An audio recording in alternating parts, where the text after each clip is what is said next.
Oh, hello there. Didn't see you.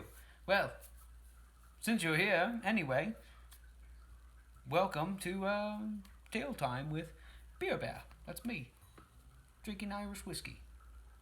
Mmm, tasty stuff.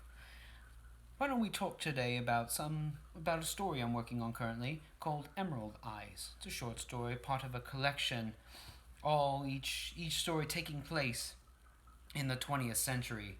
And sorry that I keep using that I was just doing a slight horrible British accent. It's just the story I'm currently working on, Emerald Eyes, is actually through the point of view of a Scotsman in the 60s and 70s. So I'll read you a few paragraphs, and you tell me what you think in the comments if you wish, or whatever. Just like EBP Productions. Here we go. Have you ever loved a woman so much you tremble in pain? Freddie King's voice echoed through my brain. I had heard this song 100 times over, in depressions deeper than ocean trenches. Why? Because I could relate to the song. I mean, come on.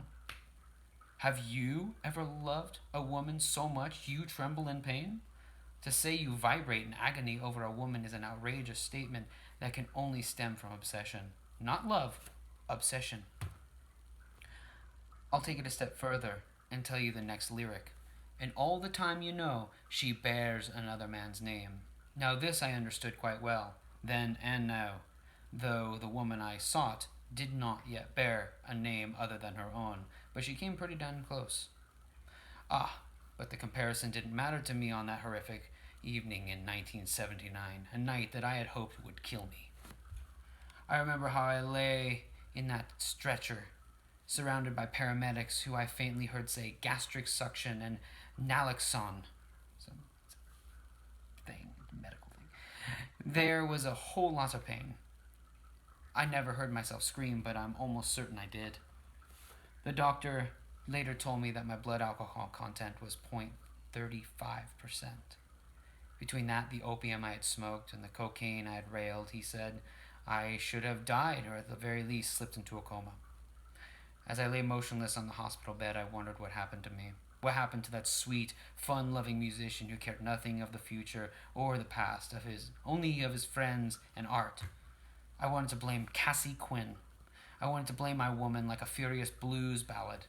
But it was me, all me, from start to finish. I always had the blues and never knew how to cope with it. Let me ask you, friend, do you know what it means to have the blues? I mean true blues. Trapped in a pit too deep to escape. I'm sure you think you do, but once you hear my tale, perhaps you'll reconsider and be grateful for your mistakes. When I was young, I never imagined I would fall ill to such a terrible emotional disease as the blues. I didn't know it existed for some years. Hell, back in those days, hardly anyone in Inverness knew of the blues. Growing up in that foggy Scottish town, I thought the world would be all sunshine and rainbows. Why shouldn't I have thought that way? My parents were good. They were good people.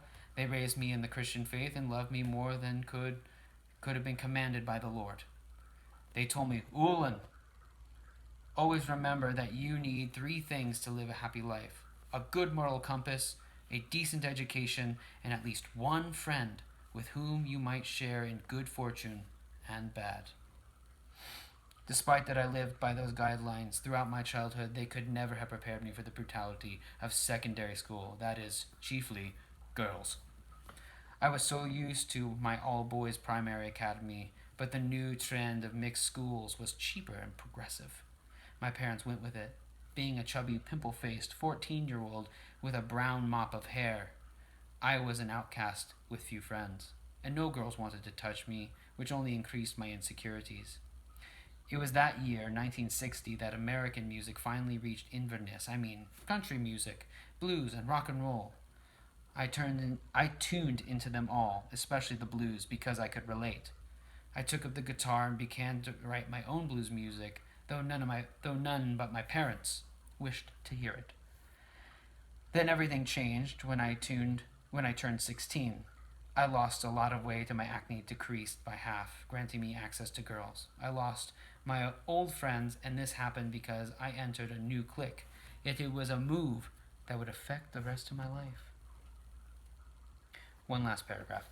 There was a girl I had liked when I was fat, Anne Brares, daughter of a local priest. Any time I asked her to go out on a date with me, she always said no. When I finally built up the courage to ask, "Why?" in the kindest of voices, but with no sugarcoating, she said, "Because you're ugly." That hurt. I wrote a song about it too. 2 years later, as a skinnier lad, I approached her during a party at Zach Jones's place, charmed her with my chest hairs, then did a nasty hotchmandandy, weird word, Scottish slang, dance in Zach's parents' bed. Nothing tasted sweeter than shagging that ginger wench rotten. Next day at school, I was walking tall and laughing too when I saw Anne gimping around the halls all sore and weary. But what I didn't know was that Anne had a boyfriend, Craig McCullen, a goddamn Celtic warrior of the modern age. He might have been the same age as me, but he was a broad beast and strong as an ox. When he heard that I ruined his woman, he found me after school and battered me bloody. Didn't help myself when, after all that, I called him a Drukit Boggin Bossack. Hot as a fresh drunk, Craig pulled from his school bag a rusty old hammer. Before I could ask him, "What right-minded lad carries a fucking hammer?" he sat on my chest, held out my left arm to the dirt and smashed every bone in my hand. The conclusion of where this goes is I'm on page 24, that was page 2. So it goes a ways, obviously he grows up, things happen, maybe you'll hear about it later.